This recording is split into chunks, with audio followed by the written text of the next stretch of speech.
ঘরে যার দাম নাই বাইরেও তিনি সম্মান পান না। হরহামেশা শোনা কথাই হতে চলেছে সত্যি। ঘর থেকে তাড়া খেয়ে ঘোড়া রেখে পালানো তাকেও আর কেউ রাখতে চাইছে না।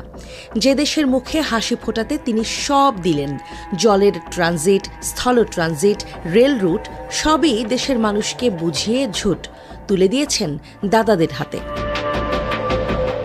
খাই খাই করা দাদারা যত চেয়েছেন ততই পেয়েছেন। তাদের সেভেন সিস্টার্সে যাওয়ার সময় বাঁচাতে বর্ডার নিরাপত্তার কথা ভুলে সবই দেয়া হয়েছিল তাদেরই হাতে তুলে। রবি ঠাকুরের এই গান যেন সেই তরেই লেখা, আমার সকল নিয়ে বসে আছি সর্বনাশের আশায়।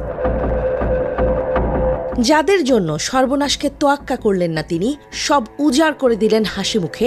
তিস্তার পানি চাইলেন না, ফারাক্কা হিস্সা নিয়েও কোনো কথা তুললেন না।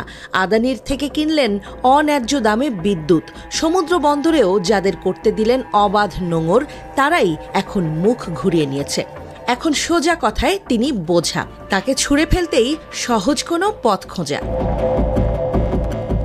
যেই সেভেন সিস্টার্সের যাতায়াত সহজ করতে তিনি এদেশের আপা সব করলেন, এমনকি দেশের রেল ও সড়ক যোগাযোগকেও ওদের কথা মাথায় রেখে ঢেলে সাজালেন, সেই সেভেন সিস্টার্সই এখন দাঁড়িয়েছে আপার বিপক্ষে। তারাও আপাকে নিয়ে ভয় পাচ্ছে, তারাও আর বিপদ বাড়াতে চায় না। তারা মনে করছে আপাকে নিয়ে ভারত বেশি চাল চাললে যা কিছু পেয়েছিল সস্তায়, তার পুরোটাই চলে যেতে পারে অনাস্থায়। ভারতের উত্তর পূর্বাঞ্চলীয় রাজ্যগুলো বা সেভেন সিস্টার্সে একটি জরিপ চালানো হয়েছে। তাতে উঠে এসেছে চাঞ্চল্যকর তথ্য। নরেন্দ্র মোদীর পরম মিত্র দেশ পলাতক শেখ হাসিনাকে রাখার বিপক্ষে অবস্থান নিয়েছেন তারা শেখ হাসিনাকে আশ্রয় দেওয়ার বিপক্ষে। সাম্প্রতিক একটি অনলাইন জরিপে এই অঞ্চলের অধিকাংশ মানুষ মনে করেন বাংলাদেশ ভারত সম্পর্ক উন্নয়নের স্বার্থে তাকে নিজ দেশে ফেরত পাঠানো উচিত। তবে ভারত সরকারের বর্তমান অবস্থান নিয়ে সৃষ্টি হয়েছে নানা প্রশ্ন। ভারতের শীর্ষস্থানীয় গণমাধ্যম ইন্ডিয়া টুডে NE পরিচালিত mood of the north east শীর্ষক জরিপের ফলাফলে দেখা গেছে, আসাম, মেঘালয়, মণিপুর, ত্রিপুরা সহ উত্তর পূর্বাঞ্চলের অংশগ্রহণকারীদের মধ্যে 55% মনে করেন শেখ হাসিনাকে বাংলাদেশে ফেরত পাঠানো উচিত। ভারতীয় গণমাধ্যমগুলোতেও সেই সাথে ভিন্ন সুর। ঘড়ির কাঁটার সাথে পাল্লা দিয়ে তারাও ভোল পাল্টাতে শুরু করেছে।